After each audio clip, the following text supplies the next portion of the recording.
Candidate सारो कर नम इलाक नम ब्लाक खदमत यम समिस वोट दिमो पे रब जाना कामयाब कुछ कुछ न हेन वन कि तो बेस वनुक तक 7 वरियन मज इस्तेसाल हमो कोर बाकियों लीडरों कोर तमो कोर ये जुल्म तशुद यह इलाक तक गो खड़ा ये मज गई कैंडिडेट खड़ा चाहे लेडीज कैंडिडेट क्या जाए मगर यह गई खड़ा आज जाए वो आवाज़ तुलन खतर कि ये इलाक इस्तेसाल गसा तो अम मूजूब त्रावान लूख त वोट अत बारस मज बाकी मसले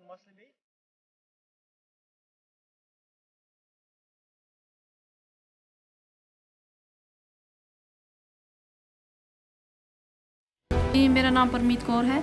जैसा कि आप जानते हैं कि डीडीसी की इलेक्शन चल रही हैं, जो मेरी क्वालिफ़िकेशन है वो मैं बीकॉम एमकॉम बीएड हूँ। तो फॉर्म निकले थे यहाँ पे फ़ीमेल्स की ज़्यादा वैकेंसी थी, इसलिए तो मैंने अपना फॉर्म यहाँ पे फ़िल किया है। मसले बहुत ज़्यादा हैं, जैसे कि हमने कैंपेनें की हैं, मसले इतने हैं कि जो हमें आज तक नहीं पता थे। हर एक घर में पहुँचे, हर एक गाँव में पहुँचे, बहुत सारे रोड्स ख़राब हैं, रास्ते ख़राब हैं, काफ़ियों को तो मकान नहीं है।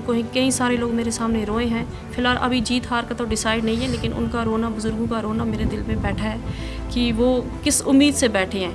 उनको ये भी नहीं पता कि जीतेगा कौन, हारेगा कौन, लेकिन वो उम्मीद कर रही हैं। हर एक इंसान की जो भी उन्हें जाता था वोट्स के लिए, वो सबसे पहले अपनी ये दिखाते थे तकलीफ़ें। जैसे प्राइवेट स्कूल्स नहीं है, यहाँ से बच्चे छोटे बहुत ज़्यादा जाते हैं, डंगी बच्चा तक जाते हैं। हम चाहते हैं कि यहाँ पे प्राइवेट स्कूल्स हों और डेवलपमेंट्स हो, जैसे ड्रेनेज सिस्टम हो गया और इलेक्ट्रिसिटी